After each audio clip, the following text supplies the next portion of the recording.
Today, I'm ranking some of the most iconic mall foods that are plastered around malls all across America that feed us chemicals and pesticides that slowly poison the population while filling the pockets of corporate executives so they thrive while we slowly wither away. But let's not waste any time and jump right into it. So first, we're trying an absolute mall food staple, Auntie Anne's pretzels. They have some interesting variations on display, but I have to go with the original. So I nabbed myself a classic giant pretzel and took a chomp.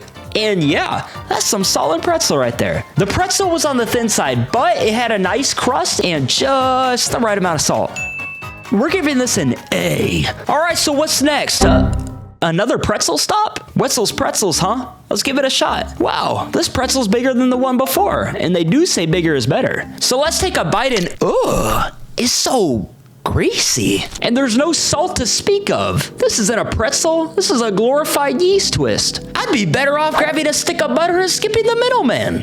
Wetzel's is getting a C for cholesterol. Next, it's time for something great, allegedly. Great American cookies. And I love cookies. So after browsing all their options, I decided on a classic chocolate chip cookie. And man, I must say, this is one of the most moist and savory cookies I've ever had the pleasure of ingesting. Sorry, Grandma.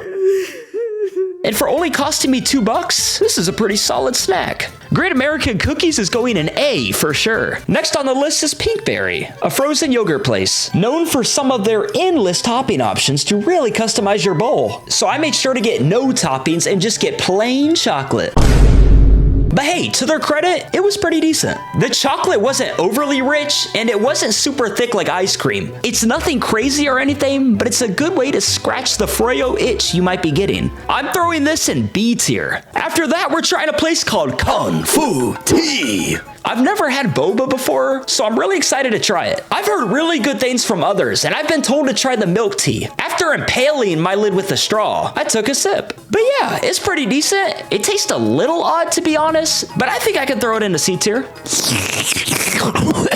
Oh my God, what did I just inhale? Are they trying to kill me? Who would put solid food chunks in a drink? I almost choked to death on these stupid ball things they put in my cup. You know what?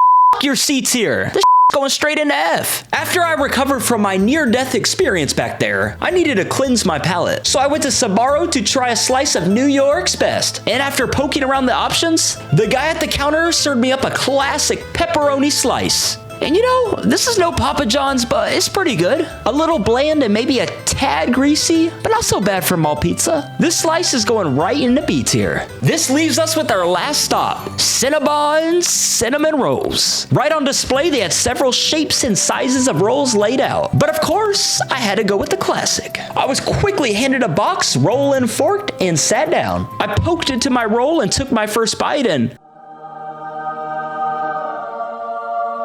oh my God, that's good. Ooh, dang. This is the best thing I've ever eaten. I see why Saul Goodman worked here now. In fact, this is so freaking good, the other restaurants don't even deserve to be in his presence. Well, that concludes the mall food tier list. Now, if you'll excuse me, I need to go back to Cinnabon.